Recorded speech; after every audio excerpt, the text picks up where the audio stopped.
All right, it's 6 o'clock, and we want to honor everyone's time because it is very, very warm outside, and you may have animals or family members at home that you need to get back to.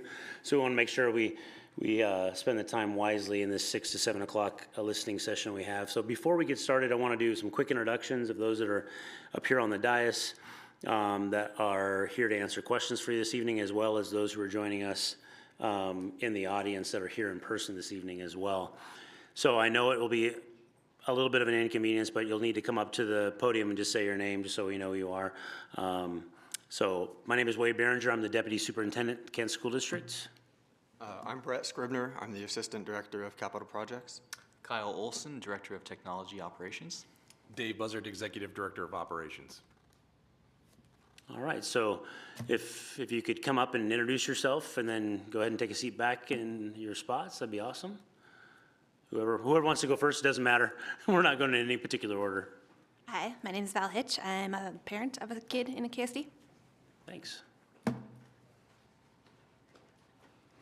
I'm Allison Riley, and I'm a KSD parent. I'm Joe Riley, also KSD parent. Dan Rizaya, President of Kent Association of Paraeducators. Thanks. Come on up, yeah. Yep, absolutely, please. Yeah, for sure. Donald Cook, one of the school board members here. Alicia Gray, 5th grade teacher. Andy Song, board member. Well, thank you very much for being here in person, and thank you for those that are joining us online via Zoom tonight. Appreciate your time. We're going to go through a good portion of our presentation this evening around capital projects and the technology replacement levy projects, and then create opportunities for questions to be asked by our audience members as well as those that are online. So if this seems redundant for those of you that have joined us before, it is a little bit, not knowing who's going to be joining us here in person or online. We want to make sure that we're giving similar presentations and similar information. So hopefully people had an opportunity to see the board work session on June 26th. If not, you can go back and check that out. There's a video and roughly a 40-minute board work session around the capital project technology replacement levy. And then the listening session we had last Monday and the listening session this evening, we're spending time looking at those specific projects, both on the capital project side and the technology side, and then opening it up for questions from both in-person audience as well as those that are joining us online. So, as soon as my clicker works, I'm gonna click, it was working just a second ago. There we go. So, bunch of those slides, you can go back and access that, but we want to kind of jump right in and look at the specific projects and where the funding and the percentage of funding is going as we roll out for the November 5th general election. So I'm going to turn it over at this time to Kyle Olson, our Director of Technology, and run us through these slides. Thank you. So I'm going to talk about the technology portion of the technology and capital levy. So right here we talk about we're asking for $24.45 million for critical technology services that we'd like to continue for our district. And as you can see, we have them broken up into different categories. 39% of the ask would go for district devices, 40% for infrastructure, 16% technology subscriptions, 2% professional learning, and 3% administrative and operational salaries. The first one we want to kind of dig into a little bit deeper would be district devices. So estimated out of the $24 million, $9,185,000 of this levy would go towards one-to-one devices, and we have them broken out into different high school, middle school, and teachers, office, paraeducator staff, and device age at replacement. And the key thing there at replacement means that that's when those high school students would get a different device. The old device wouldn't necessarily be surplus or go away. In fact, we try to keep these devices, all of these devices, for 6, 7 years or even longer, depending on how often or how well the device is actually holding up. And the one main thing on this, you see office and teachers would get a new device after 3 years. That's not typical. But in this case, it's the most economical use of our dollars because we need their old devices. They actually match up with the same type of device very closely with high school and middle school students. So we need their device in order to make the high school and middle school students' devices last as long as we want them to last. So next slide will kind of show the life cycle, generally what we intend the life cycle to be used for these particular teacher devices. And as you can see, we're not getting rid of them until potentially after year 7 has completely cycled all the way through. So we keep these devices for a very long time, and we have a use for them and a plan to use them and get the most out of them. High school document cameras, $40,000 from this levy. Again, we're trying to stretch these dollars as much as we can and really just critical need. We would be replacing just high school document cameras and then taking all the high school document cameras, using them as spares, and keeping the rest of the district functional through this levy period. Same thing with the classroom display technologies, not replacing all high school, but replacing select schools that have the oldest classroom displays, and then taking and harvesting all of those classroom displays in order to make the rest of the district whole and operational through the end of this levy cycle.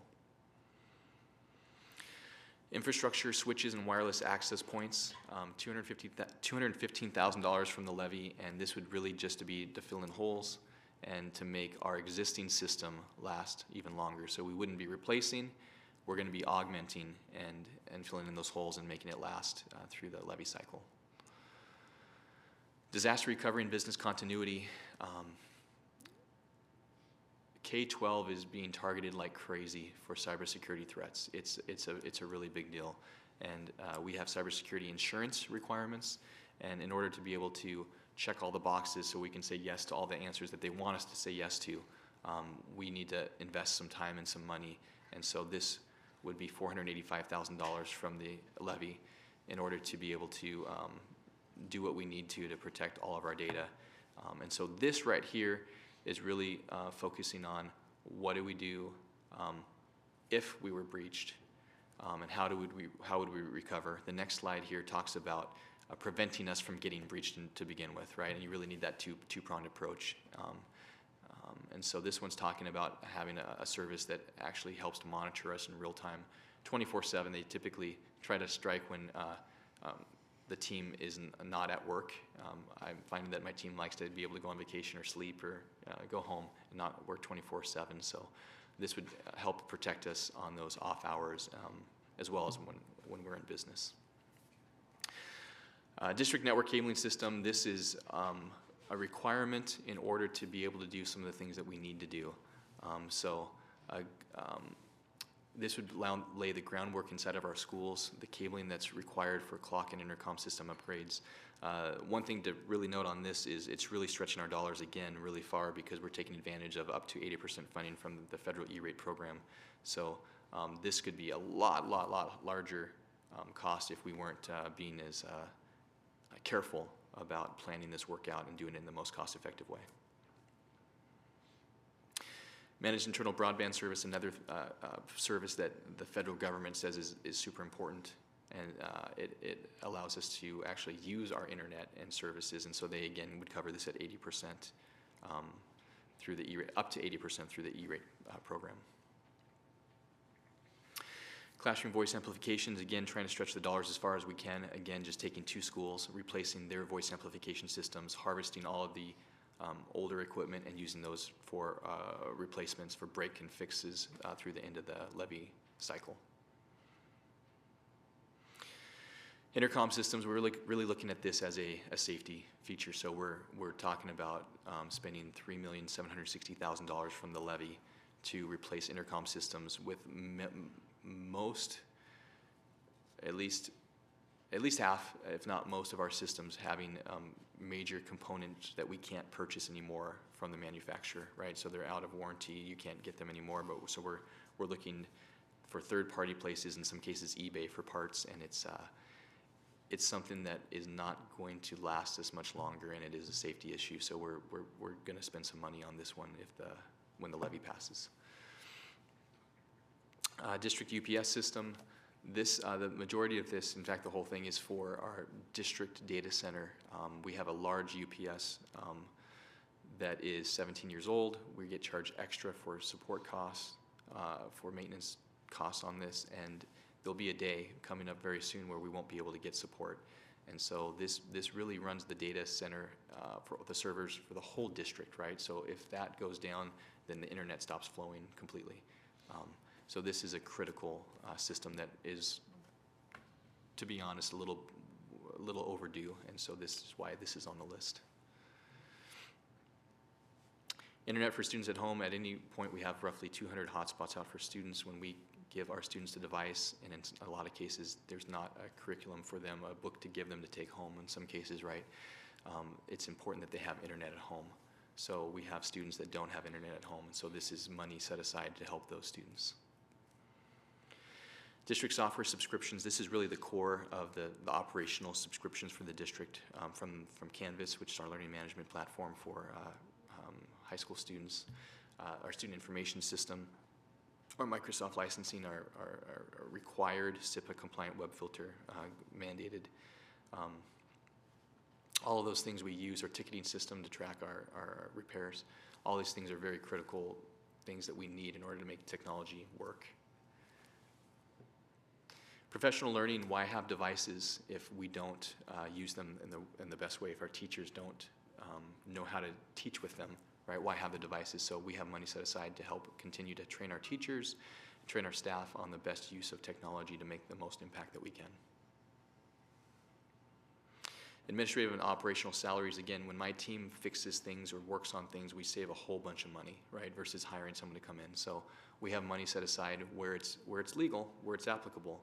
We can hire our team to deploy systems that are funded by the technology levy. So we've really tried to plan it out the best way possible so that we save the most amount of money by having our team deploy and service the things that are legally allowed to be serviced and deployed via the technology levy.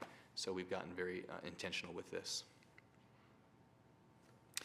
So what's the difference, right? We asked for $11,550,000 more last time. We're asking for that much less this time. So what's the difference? And so I just kind of have these broken down in categories. So 32.3% of the money that we're not spending would have been spent last time on switch and access points. And again, we're just filling in the gaps. We're not refreshing the equipment.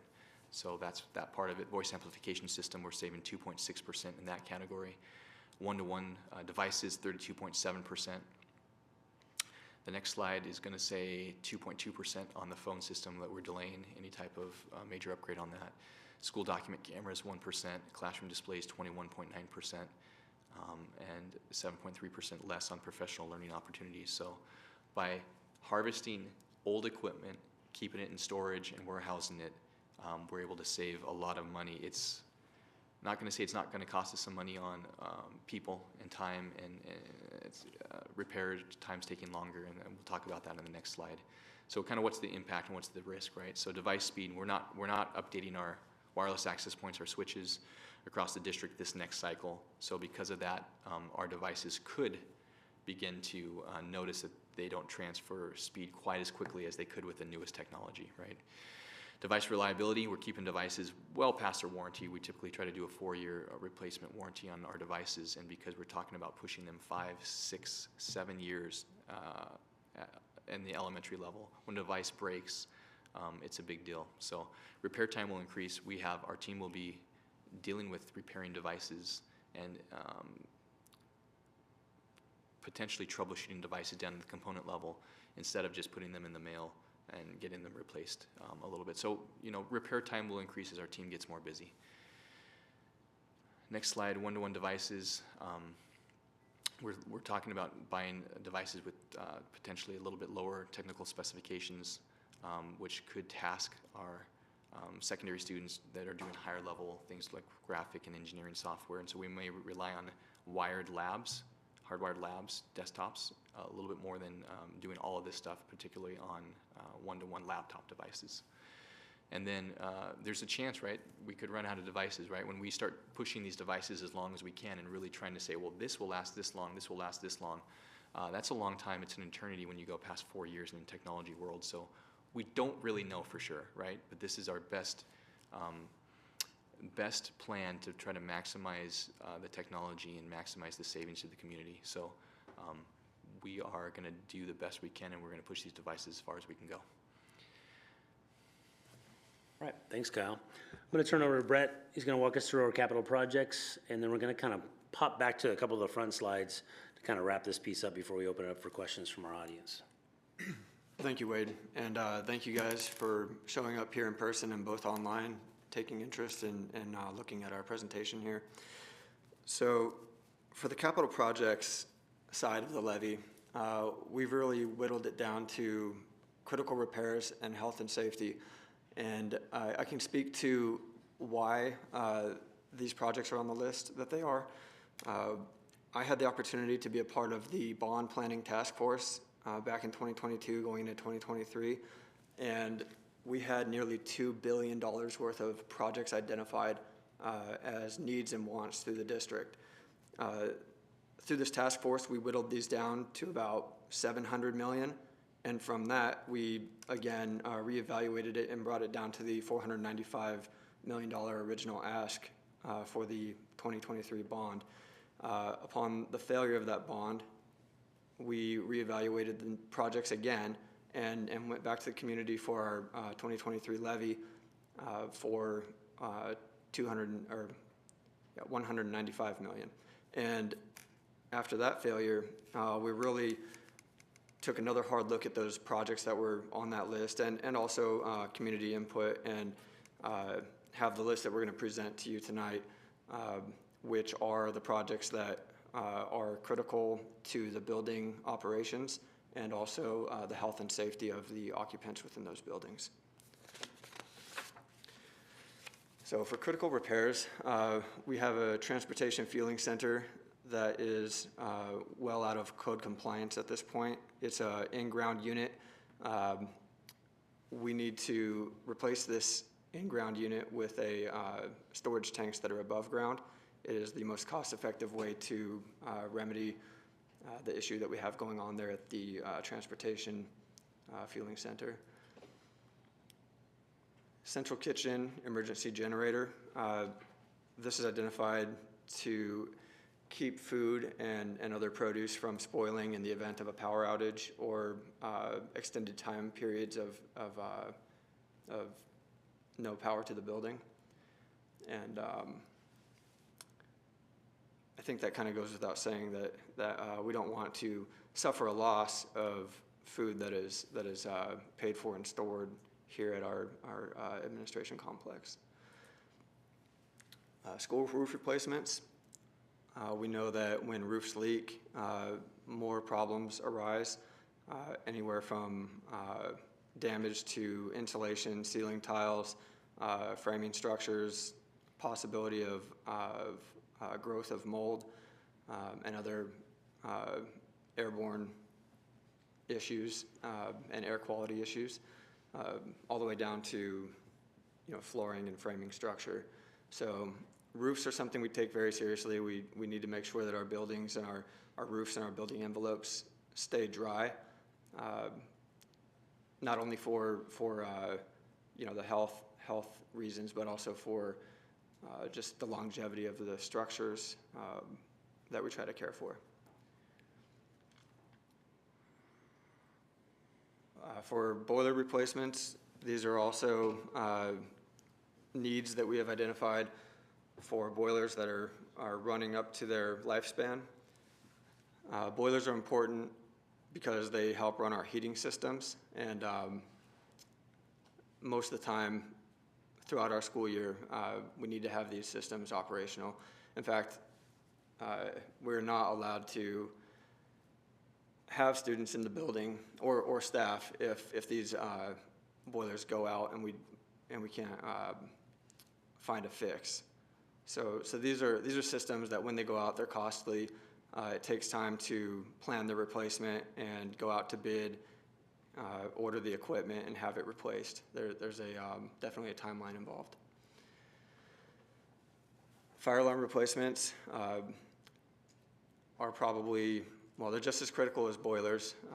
Without a fire alarm in the building, we are not allowed to operate unless running full fire watch. And these are also another component that are good to plan well in advance. It usually takes about a year for design and permitting, 2 months for preparing to go out to bid and receiving bids. The components are about a 10-month lead time, and once all of the materials are in hand, it takes about 3 to 6 months to install and another 3 to 6 months to perform functional testing and get permits signed off.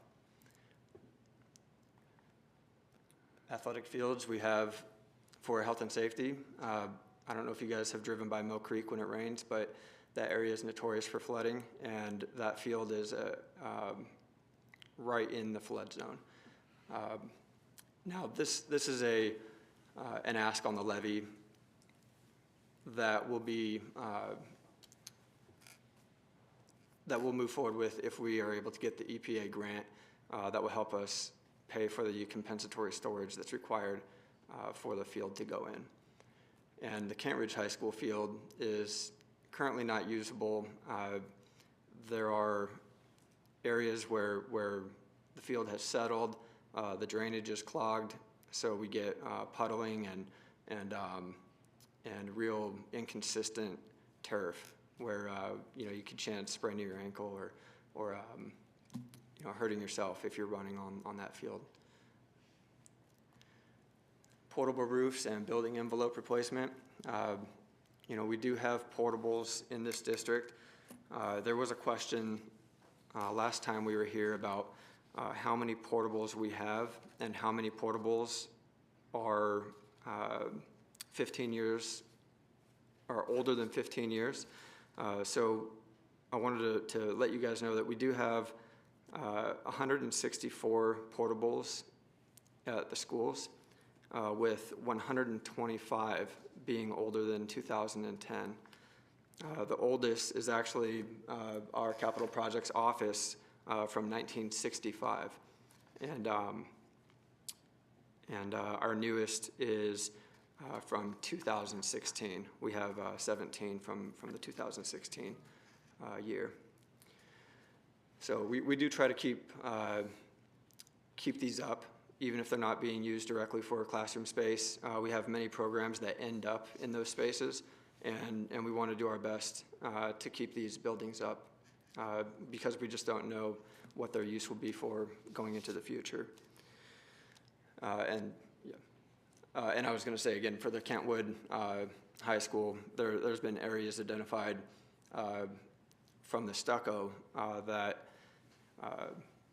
maybe taking on some water, and there are areas of concern for that school identified by an engineer. So we want to make sure we're keeping that on our radar as well. Oh, we just, yeah, that's a repeat slide. Yeah, this is a slide that was a repeat from the fire alarms, so we're going to skip past that one. We have 8% between administrative costs and contingency. As we know, projects often there's inflated costs as years go on, and we want to make sure that we're having a bucket set aside if we need to pull funds into a project, or if we finish a project, we can put funds back into that bucket.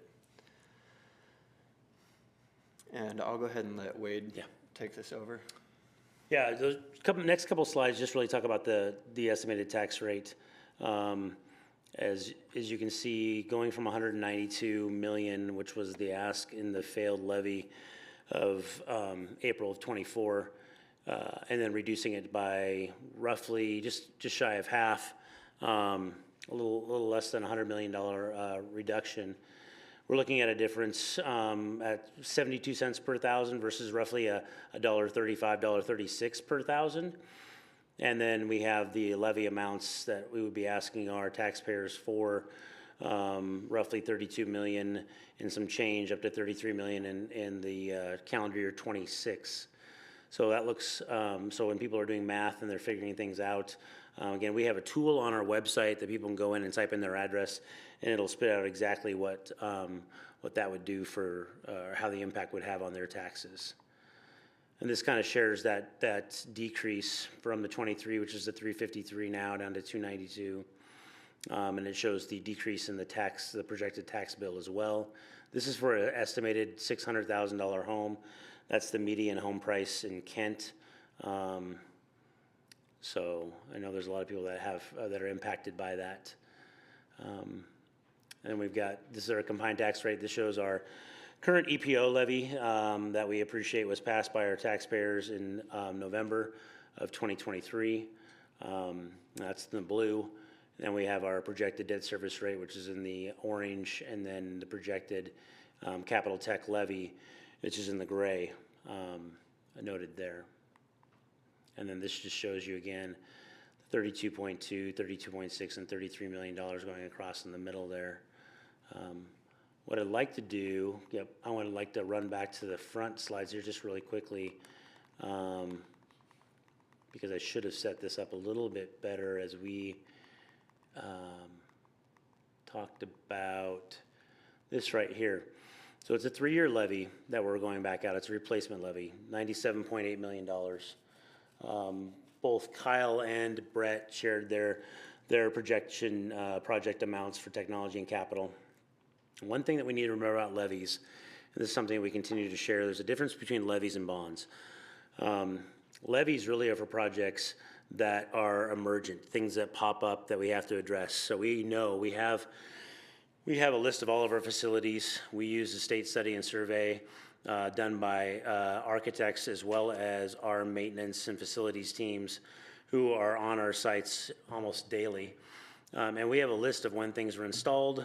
We have lists of when things, their shelf life is going to end, so we know when we need to replace things. And so this particular reduction from the $192 million down to $97.8 takes that into account, and as both Kyle and Brett had mentioned, it really is just for the emergent needs. And so there are things that may pop up that aren't on this list, and we've taken this list from roughly just shy of 50 projects from a $192 million levy that failed down to right around 30 projects at $97.8 million. And we do know that those, even though we've listed a lot of them here, we do know that things may pop up that we've taken off of the list. As this slide right here will show, that bottom part, the full triangle was our ask in April of 24. Now we're coming back and asking just for the critical and emergent needs identified. And so those were the projects that we just shared here from the dais. And we would like to open it up for questions.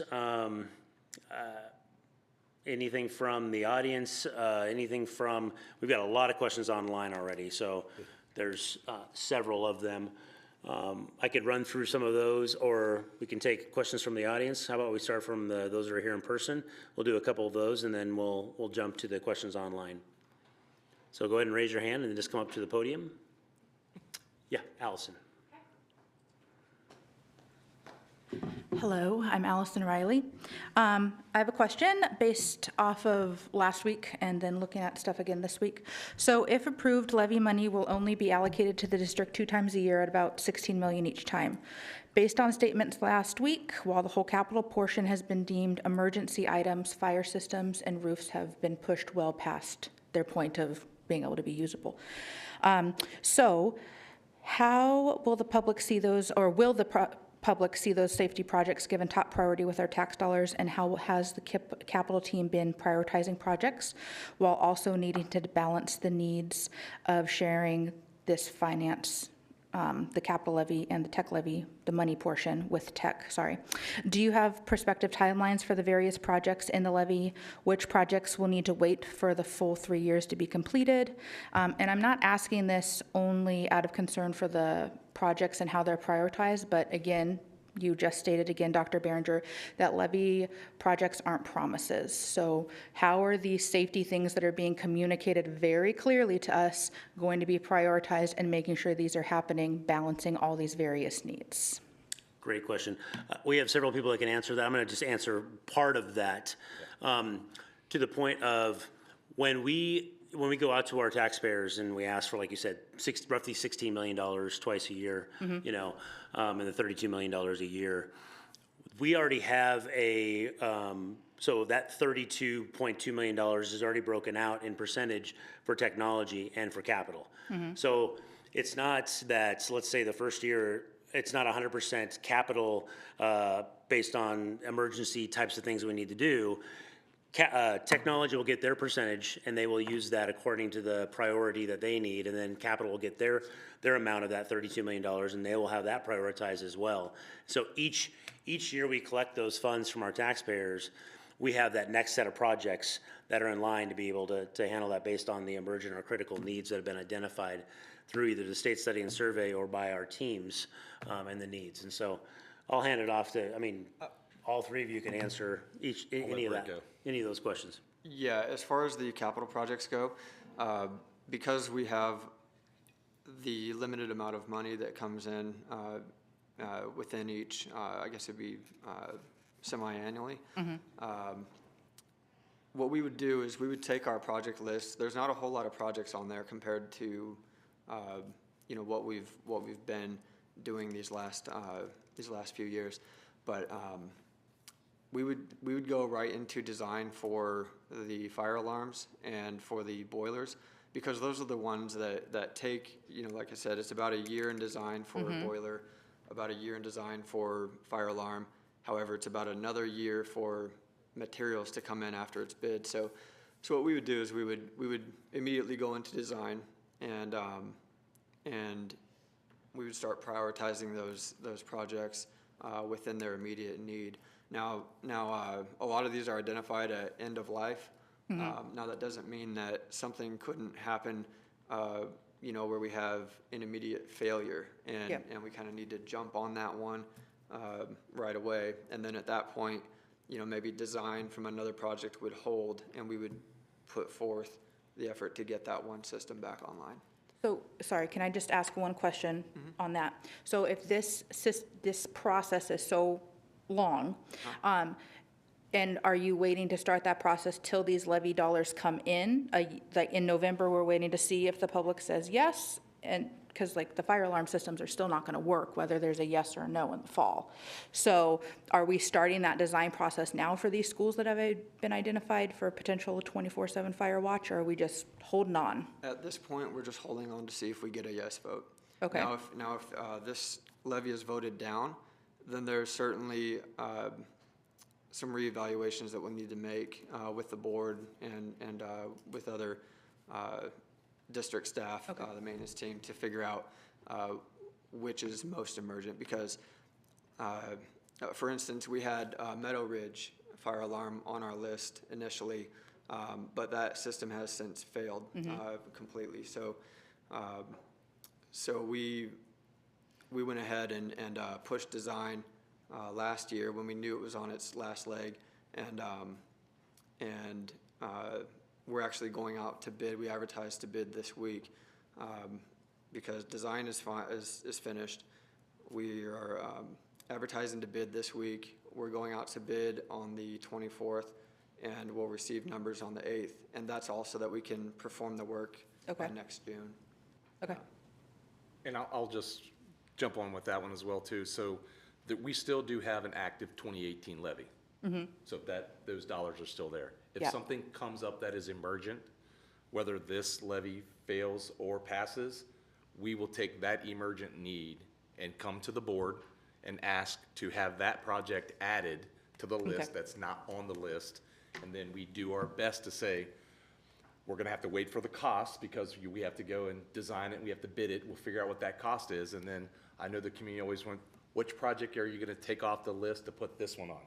Okay, so we have to wait for that we can ROM costs, rough order of magnitude, we can ask professionals, but a lot of times it's whatever when that critical amount comes in for the bid, and we're a low bid district, so we have to take low bid unless we find out that the contractor is not applicable to do the work. So then we will come to the board and say, okay, this is what we need to do. Now, we wouldn't wait to come with the money to get the price. We would come directly to the board, and I'm glad we have two, well, we had one board member, now we have one board member, we had two. We would come to the board and ask them to start the project first. And then we would say, we need to start this project now. We don't know how much it's gonna cost because we haven't bid it yet, but you have to at least get us to design it. Because we can't start a project without the board allowing us to start a project that is not on the levy list or on the bond list. And that has been true through the 2016 bond and the 2018 levy. I'd probably give us a similar answer. I'd say one example would be, we've kind of been battening down the hatches since we haven't passed the bond and the levy here for a little while. So we haven't replaced any devices, purchased any devices this last year, which is kind of a first for us. Typically, we replace devices kind of every year or whatever like that. So we've kind of been on a holding pattern, trying to just spend the least amount of money that we can while we wait. But like I think one device that sticks out right away is our paraeducators have very old devices. So that would be like one thing that we would do like right away if the levy passed. Okay. So that's Yeah, a good example. thank you. Yeah, thank you. Thank you. Thank you, Allison. I'm going to grab a couple questions online, and then those of you that are in the audience, if you can just wait, and we'll get ready, and you can go ahead and jump up to the podium here in a second. First question, what's a high school document camera? Yeah, right. So in the age of digital everything, right, where you have laptops for everyone, or what, a document camera is actually something that shows you what the teacher is writing there in front of them on paper, right? So a document camera sits there and it kind of beams down. It's like a big camera to show that what's going on. So, in this digital age of technology, we still use paper sometimes, right? And we still have teachers that want to use paper and be able to demonstrate. And I can't talk to you about the best educational practices because I'm more on the operational side, but there's people that can. And so that is what a document camera does. It basically projects what the paper is in front of the teacher. Kyle, another question for you.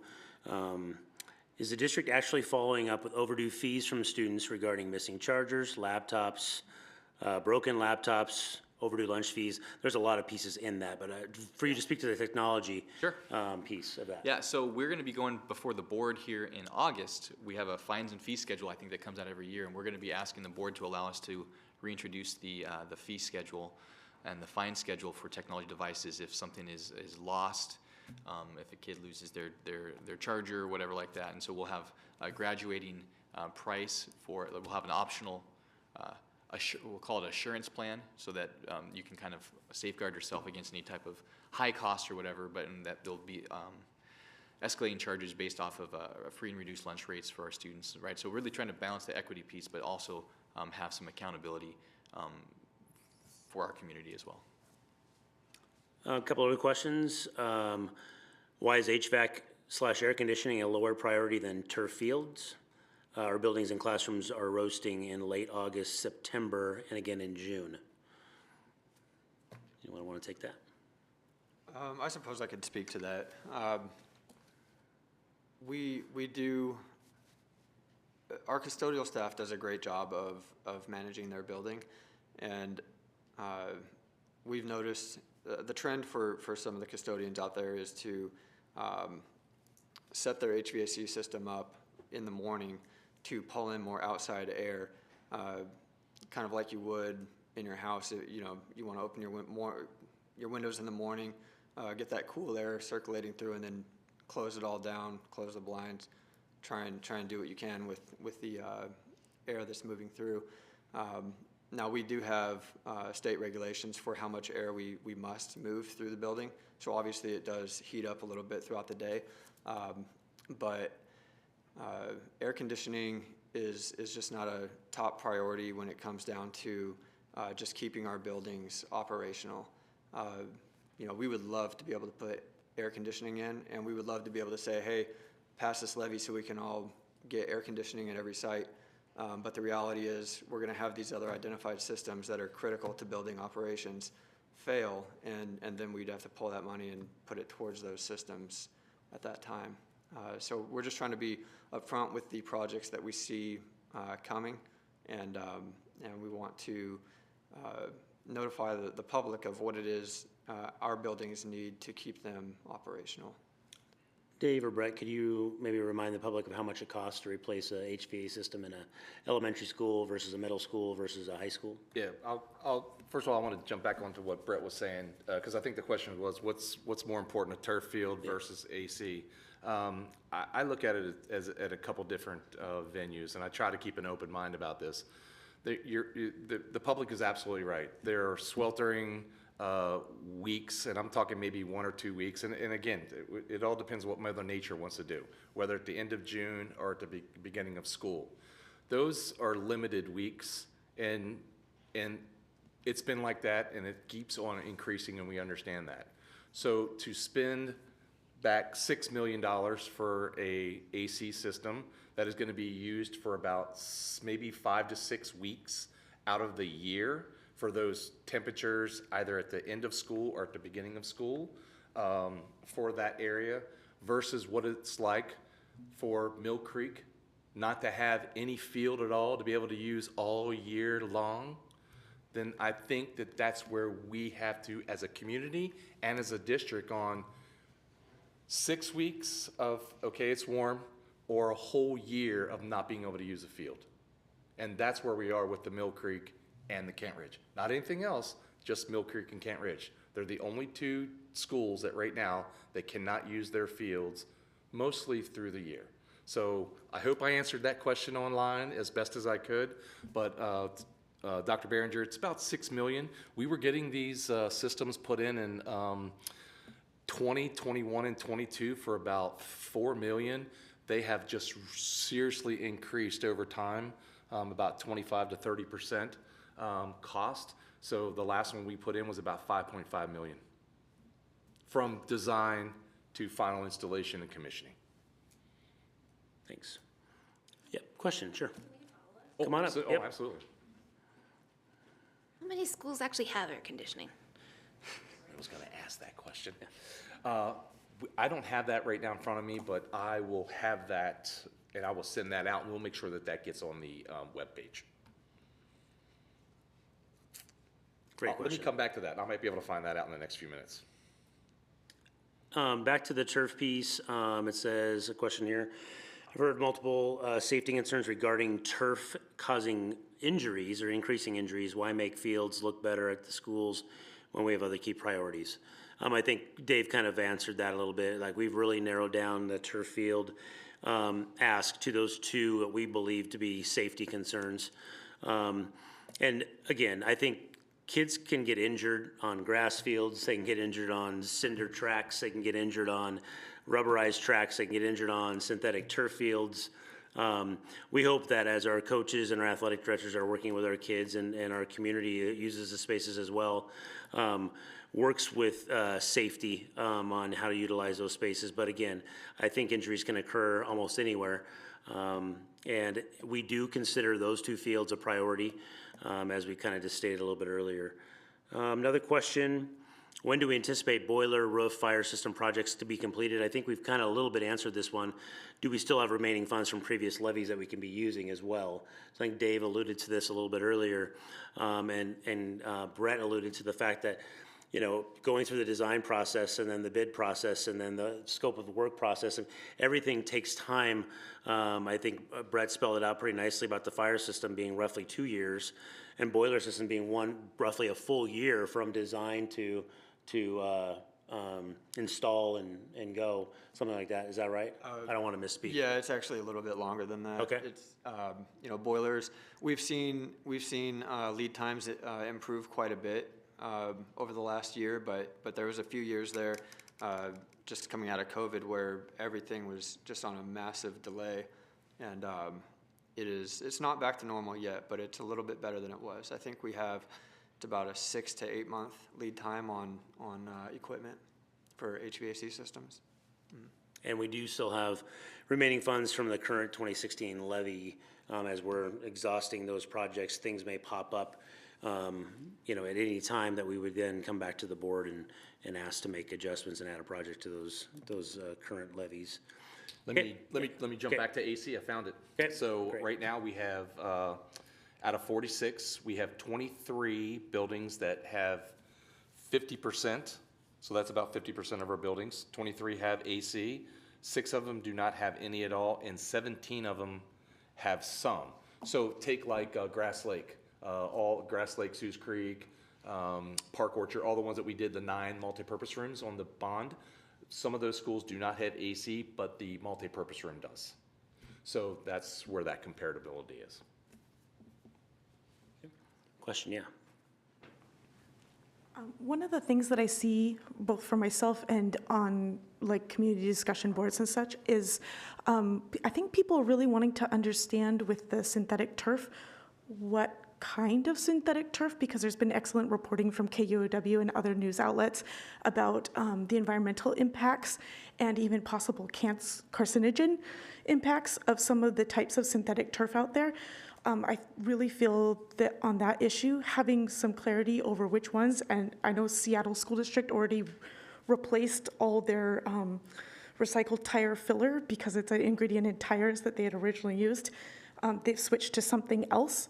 I personally think there would be a bunch of people who would be really helped to know what kind of turf and the safety profile of it because of that reporting, and that would help us maybe move forward on the synthetic turf. Thank you. I can answer that. So absolutely. There has been quite a lot of studies around microplastics. That's exactly what you're talking about. So there are microplastics that happen with rubber. So if you take rubber and put it in an athletic field, and all the pushing and grinding of people's feet and stuff like that, and all of the product comes up. From the reports that I've seen, and again, you know, you can look at whatever sources that you want to. I always like to go to the Govs or the EDS and not so much the Wikipedias. There's, at this point in time right now, there's so much microplastic from just the cars running on the road around those fields than there are coming off the fields. I don't disagree with you. I don't disagree with you that there is some level of microplastic coming off of it. The turf that we have currently right now has been vetted. It's you know, we're not using anything that has been used prior in like the last 9 years. It's mostly all been replaced, except every time we did, like when we did French Field, we pulled that rubber off, we disposed of it, put new rubber down. And a lot of people keep using the same rubber because that's what you're talking about. It's the rubber fill that's inside of it. You don't want to keep doing that. You need to replace it with something that's better because it gets particulates in it. It gets other things in there that are not environmentally safe. You can come up. And I'm sorry, you didn't, could we get your name since you? I'm Valerie Tung. Okay, thank you. Yes, my understanding is that, yes, the rubber can be an issue, that there are specific ingredients, which can even, like the KUW reporting just on environmental for like the killed fish almost instantly, that's the tire dust, yes. My understanding is that there are also different ingredients which are potentially carcinogenic. It is not necessarily the squishing of the rubber, it's also getting it in mouths and that sort of thing. So, thank you. Very welcome. Great, and we can also look into that report as well and Oh, absolutely. follow up And- with. And just so that you know, at the Kent Meridian baseball field, the whole entire warning track around the baseball field has walnut shells. Because it's a different, you hear it differently when you're running with your cleats. I learned that when we put the field in, so interesting. Great question, appreciate that. Thank you. Couple more questions unless, oh, hand, yep, go ahead, Dan? Yeah, could we go back to the slide with the election results for the previous? Yeah.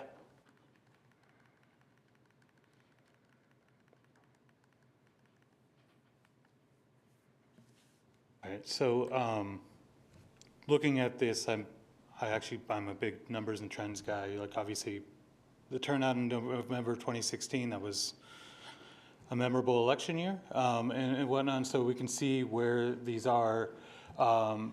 And for what I remember from the initial 2023 capital bond and each successive, we've pared down financially on what we've been asking for each time, and a pretty significant one on this past April. And yet we see a pretty significant, 5% plus drop in the yes vote when it became less expensive. And here it looks like we're about to propose another levy offering that lets us barely hang on rather than actually spend well and spend wisely to ensure that we have success moving forward rather than needing to be in the same situation again in 3 or 4 years. And I guess I'm just wondering, at least from the no vote in April, if not through this whole process, in discussing and listening to the community, are we 100% sure that it's simply just the money that is causing the no here? Because if we drastically come down this way, I mean, this is our last time we can ask for this money, if I'm correct, right? For this And calendar so, year. for us, yeah. And so, yeah, I just, it's nice to know about taking care of the emergency things, but we should be taking care of the emergency things anyways. And it feels like what we're asking for is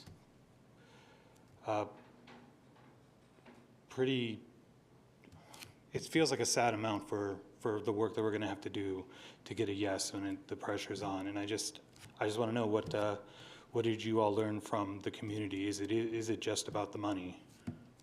Yeah, I think that's a great question, Dan. And it's not 100% about the money. It's about a ton of things.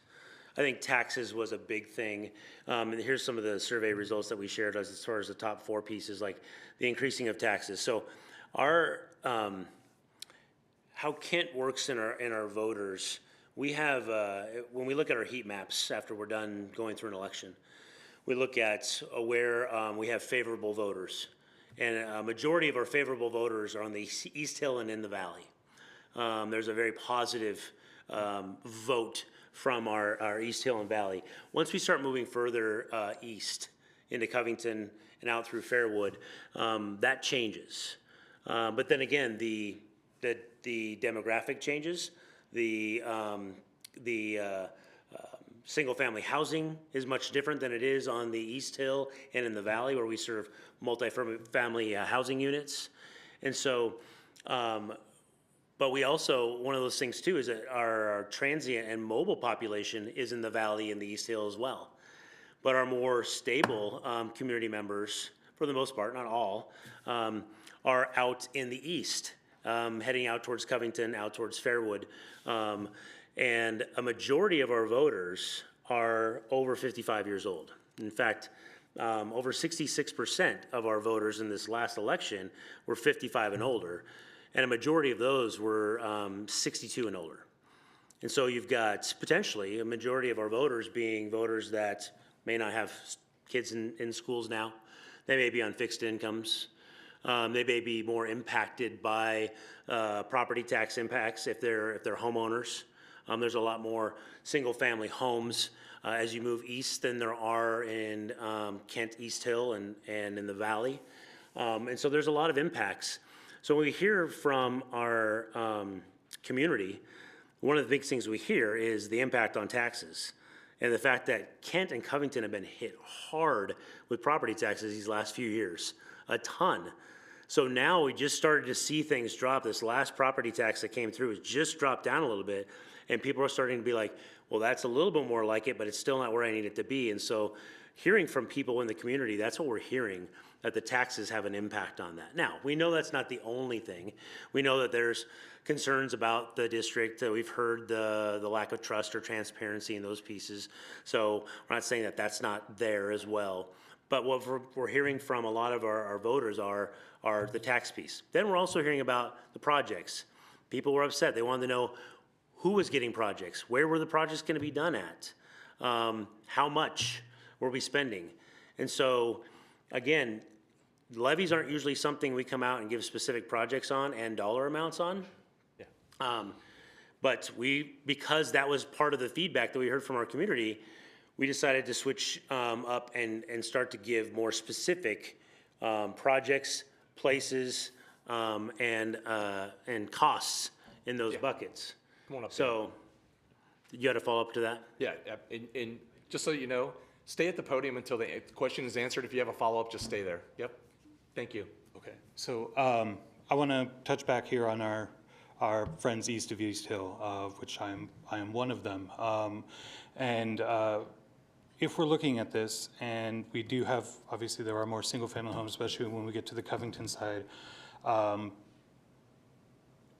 how are we presenting the idea to this? Is it simply computers for kids, or is it really about the legacy of continuing the work that they have done is through their, lives up to this point and passing the torch to the next generation and whatnot? Like, I mean, have we presented a good enough why that goes beyond that, so that it doesn't look like, kids are getting, video game machines and teachers are getting espresso machines, which we're not, that's not in here.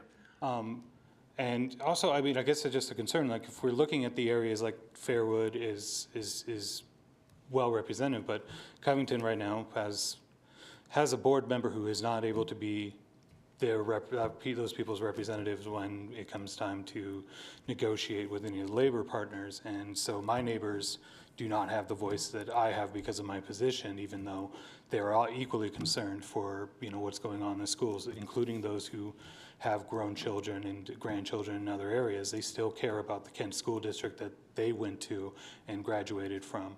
And so I guess I just want to see, like, what are we doing to reach the folks where, yes, property taxes might be a thing, but there could be a valuable reason for that to help them understand, because it is clear that the people of the city care very much for the education of our students.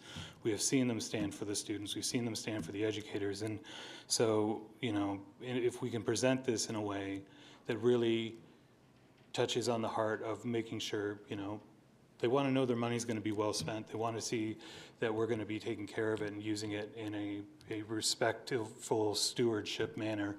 And so, yeah, just looking to see what we can do. Dan, I think you bring up some great points there. And as I said in the last listening session we had on Monday, we don't have all the answers. So things like that, like how are we going out and honoring our taxpayers who have had kids in the system in the past, who appreciate education, who value, growing and sustaining the economy for the community that they live in. You're right, and we're looking for people to step up and help us figure out how to go out and reach out to those community members, those taxpayers, to those families. And so any ideas and anybody who wants to be involved with an outreach like that, that would be very, very helpful. I mean, I would love to say that we have tons of time on our hands to go knock on every single door, but we don't. And that's not something we can do in our positions. We can share an informational campaign. But how do we reach out to those families that you just described and to those community members and taxpayers that you just described? We would love additional input to be able to help our community group that can go and reach out to our community like that. Because you're right. I mean, obviously, we're not naive to the fact that we have not passed the last three measures. There's something missing. We're missing something there. And we would love some insight and help to that, on how we can do that. So I appreciate you saying that, and I don't disagree with you at all. If you have ideas, I would love, please reach out and let us know. So, thank you. Can I have, not a question, just one clarification about the tax amount follow-up? Yeah, I'm all good. So it's been mentioned, sorry, my name's Joe Riley. I don't need a response to this, but I think it's been mentioned a couple times about the reducing tax amount. So I want to clarify, the 2023 bond was $495 million. The November levy was 190-something million, I don't remember what it was, but the levy was over 4 years. The bond was over 10 years or however long it's gonna last. I think it's worth calling out that the per year tax collection amount was the same 3 times in a row. So there was no reducing taxes. It was give the same amount of taxes for a smaller number of years. This is the first time that the tax bill was actually reduced. So all of this comments about increasing tax being a problem was ignored until now. So I want to clarify that it wasn't reducing. Thank you. Alicia? So I'm curious, I took this survey, but I no longer remember how it was worded. Was this a drop-down menu where people were only able to choose these options as being their reason for not voting for the last levy? No, these were in the open comments, and then we thematically went through, and these are the pieces that came up in the open comments. Okay, because this isn't why people aren't voting for your levy. We've had this conversation before. With multiple labor unions asking for the board president and for the superintendent to step down, and nothing has happened with that request, including better behavior from either. I just think that I feel for you, because you are being put in the position of trying to pass this, and you are not the problem. So, I want to take a point here to say, this is vital to our community, and I'm going to say why. Long-term survivability, growth and prosperity in communities, if we don't come together holistically and collectively as a district and a community, we're both going to be in big trouble. Kids are not going to come to our schools, and property values are going to go down. I'm going to sit on the dais where our board members sit and say that. and I agree with Not only as you. an employee, but also as a person who lives in another district very south of here, and I'd go through the same thing in the district where my grandchildren go. So I understand that, and I appreciate that. Yeah. The second point, okay? In life, I think, and again, I don't want to get caught on a hot mic here, and Wade's probably going to beat me up after the meeting, but I'm going to take it, and it's going to be okay. Can we compartmentalize? Can we take of why we're here having this conversation? This is about kids, teachers, and community in our buildings. If we don't think from the $2 billion of projects, which I will hand you the list today, Mr. Riley, okay? From the very front until the 26 projects that we're trying to do to keep our buildings safe, clean, operational, and appropriate. Heck, let's just take the last two out. Let's just keep our buildings safe. That's where fire alarms come in. Boilers, if a boiler goes out, if Kent Ridge Boiler would go out, school's going to be canceled if we don't have hot water. Again, social media, if they want to say that people on this dais or whatever, that we are on a scare tactic, I don't have time to do scare tactics. I come to this district every day along with many of us here, and we push to do better. Am I perfect? Absolutely not. Am I here to learn? Yes, I am. And I appreciate your concern, and I appreciate your comment that, you feel for us and we're not, you feel for us. If certain people don't go away, or if certain things do not happen for whatever that voice is, why are we going to continue to let our children and our teachers continue to take the brunt of that? And I have voted for every levy, I know you have. but my parents have stopped, because my parents have watched these board meetings, and they are in your 65 and over bracket that you're concerned about. And so this isn't just people who don't have families or grandchildren in the district. My daughters go to Matson. They apparently don't have a functional fire alarm, so I just. They do. And I It's agree just- with it's you. I agree. So I guess I should say, I do agree that this needs to pass. I will continue to vote for it. I did stand on a street corner holding a sign for it last time, so I very much support what you are doing. I just also know that some of what's going on isn't what's on your PowerPoint, and I really wish that everybody was working as hard as you are to make this pass. Thank you. I also can answer her first question. Joe Riley again. So there was actually the 2023 bond survey results, which I have up here, did specifically ask a bulleted list of concerns. Yep. Which of the following is the most important factors you would like the school board to keep in mind for drafting future bond proposals? Decrease the tax rate as much as possible was an option. It had 30%, 37%. So it was not the top. It was 1, 2, 3, 4, fourth out of 7. Yeah. Yep, thanks. Thank you. Yeah, that was for the bond. We ran two measures after that, yeah. With Yeah. the same tax amount. Right, correct.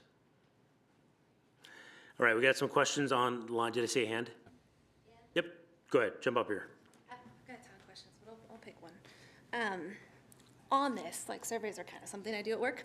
So on this, was the demographic of the survey and community input representative of the voter population? No, negative. Okay, so then our results may be skewed one way or Yes. the other. Yes. Pretty much so. Yeah. Okay, so I will also say that I live in a cul-de-sac. There are 2 families and like 4 retired people, 4 retired houses. So when I talk about like influencing my community, we're sitting in the cul-de-sac chatting about this stuff. So as a parent, I have one other parent, and I have a lot of influence over other people who may not be paying attention. So I'm paying attention on behalf of everyone in my cul-de-sac. And then my other question was around, let's see, hold on. The input from the community that you had on that other slide, I took the climate survey on June 7th. That's when it closed, and that was a Friday. And the next Wednesday was the announcement that the community input had been given, and we were doing this in the levy. So in 2 business days, in my opinion, / perspective, since we're perceiving things, it was 2 business days that you collected community input. How was that done? We didn't, in the survey you're talking about. Yeah, the climate survey. The climate survey, it had 2 questions about whether or not you would like to be a part of a parent forum. Yeah, So the parent forums haven't even started yet. well, I signed up. Okay, perfect. You and several others I know have signed Spread up. the word. Yes, and you will be contacted. So what are we providing input on if we've So- already decided the levy stuff? So the levy, the project items were decided by the state study and survey and the maintenance team. Like, we know what the most critical things are. What the parent forum will help us do is exactly what Dan was bringing up. How do we get out and change the view of the district within our community so people are more apt to support what we do?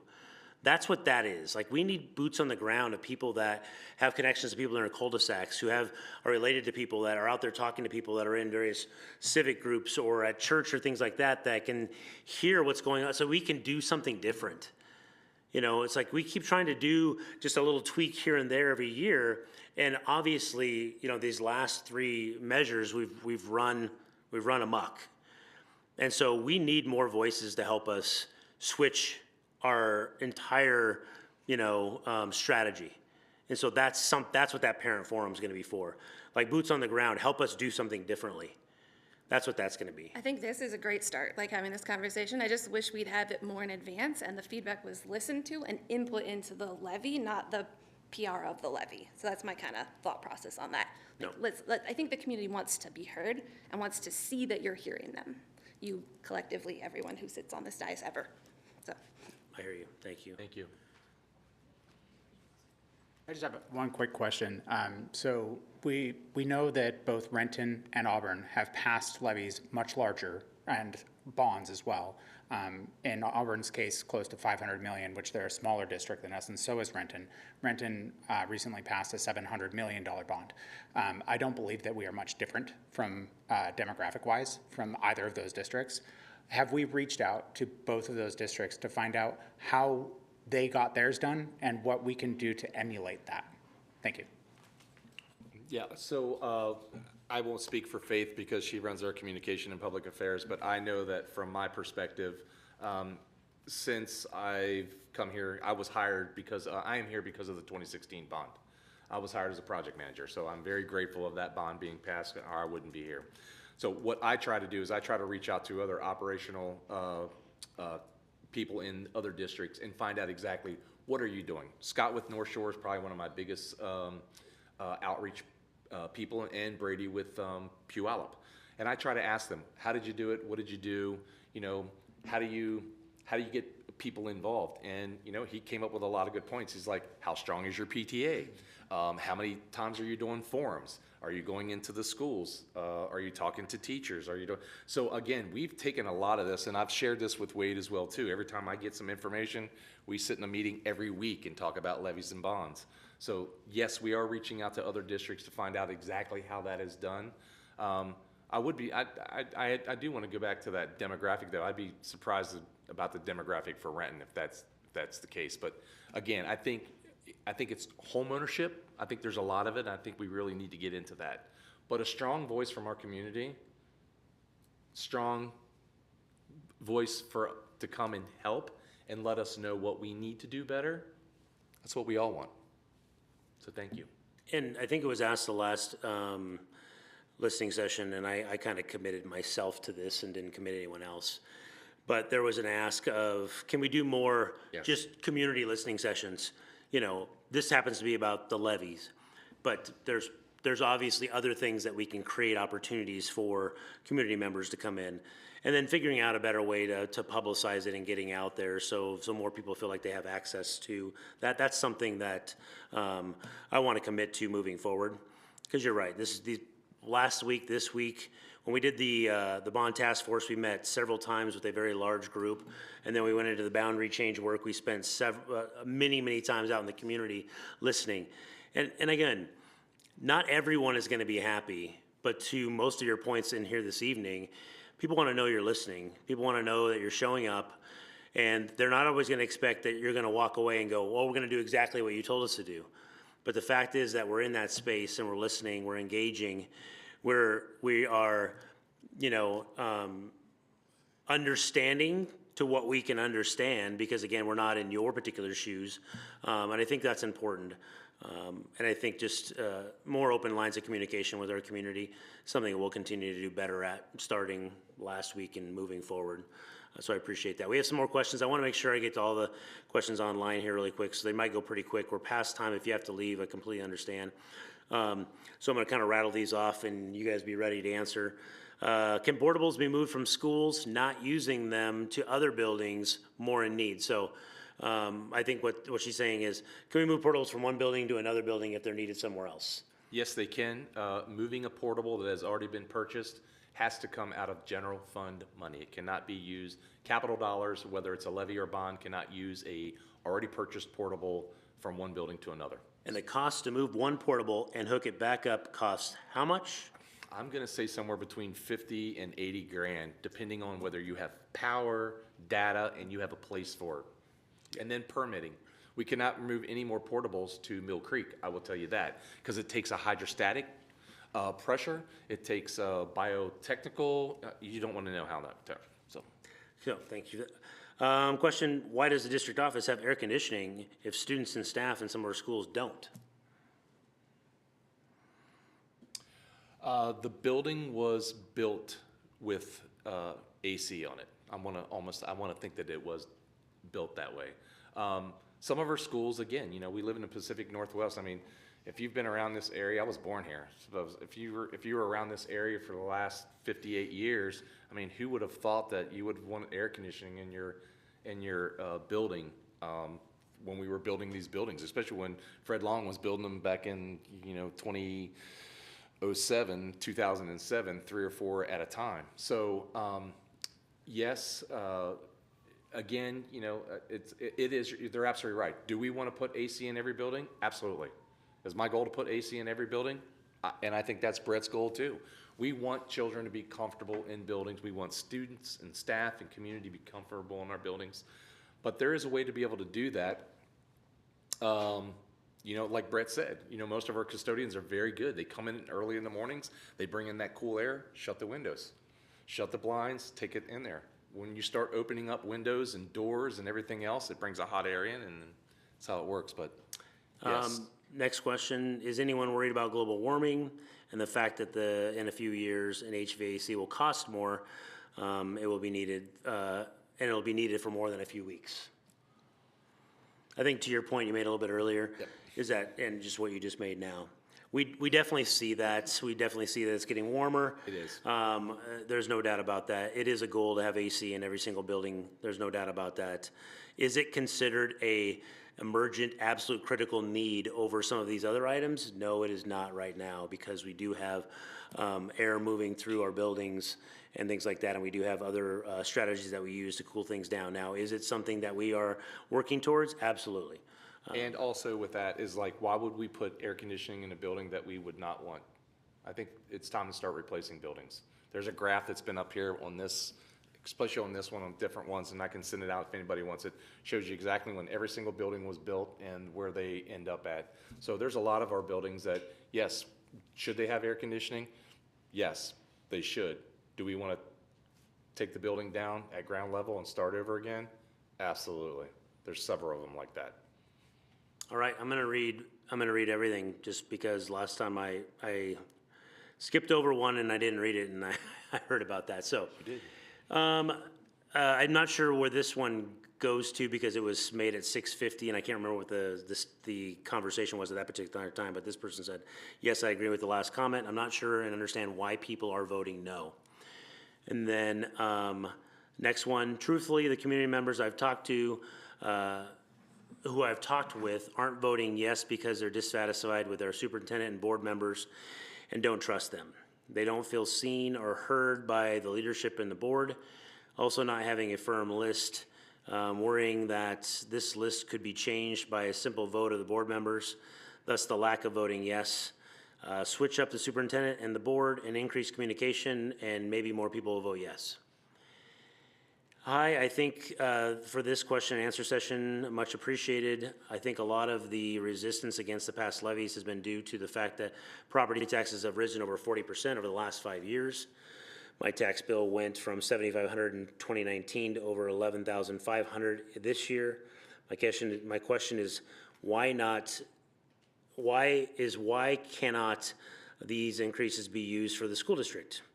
The county must account for all additional monies being collected before new levies are assessed. I voted against the last levy, but will vote yes this time. Well, we thank you for that.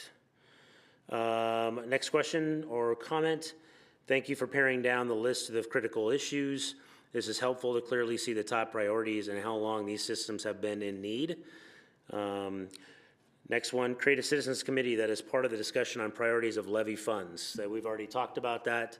That's something that I think this parent forum will probably work itself into that, or it'll be a separate piece as well, but being something that we'll be working on as we go through. Just because if we happen to have the opportunity to pass the levy in November, it doesn't mean that we're not coming back for another levy at some point in the future, or a bond, and there's no need. Why wouldn't we just have our community engaged? We meet every single week, whether we're running a levy or a bond anyhow, because we're constantly talking about things that might be popping up or coming up.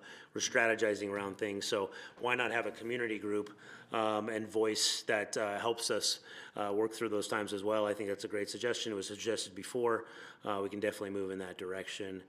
You're missing community trust because the district hired an unqualified superintendent and vastly overpays him. KSD should be paying for student supplies or food for students. When will the staff climate survey results be released? I'm not sure when they'll be released. If that's specific to like staff climate, like how is the district doing, how the staff perceive the district. I'm not sure when those will be released, but we can find out about that. My family and I are new to the area and live in Fairwood. How can we help get the levy passed? Great question. We'll be putting some things out here towards the end of July. July is a month that a lot of things slow down. A lot of people take vacations. Our goal was to get things out starting the beginning of August around information moving forward, so we can access parents and community input and really lean on parents or community members like this person about how they can help us in Fairwood. So I appreciate that. More information to come. You come to work every day in an air-conditioned building. That's just a statement. How to change opinions, replace the superintendent. That's next person. Our board members should be out in the community talking to people instead of hiding behind their desks and refusing to respond to emails and our 3-minute comments during board meetings. Our superintendent hides and isn't in our buildings or out in the community. I never get a response from the superintendent or board members when I email them. That says they don't value and community and employee feedback. And then the last one is, why don't you turn off the AC in the district office to save money? Got an answer for that one? 410s, I think that's what we have been doing in the office. So the admin campus, we try to go on a 410 schedule. In the summer? In the summertime, yep. So that reduces at least one day that, at least it's not being taken on. This would have dropped off at 5 o'clock, but we left it on for our community for this meeting. But at 5 o'clock, this room would be pretty warm right now. So We're about 7:19. Any other questions or comments before we wrap this up? You guys can always email us as well and contact us. And I know there's some concern about people responding to people, but please feel free to reach out. We'll try to get you answers as quickly as we can. Any other questions, comments, anything? Okay. Well, we thank you all very much for coming this evening. Appreciate your ideas and your thoughts and your comments. Please be on the lookout for more information coming out on our website and maybe even through our communications around how you can get involved as a parent or community member as we move forward in figuring out how to be successful with our levy and bond measures moving forward. So appreciate your time. And again, feel free to reach out. If you have other great ideas about how we can do things differently or how we need to do better, please let me know what that is specifically would be great. All right. Thank you all very much. Thank you those online that joined us. Appreciate you taking the time this evening as well. Again, you know where to find us. Please feel free to reach out if you have any additional questions or comments.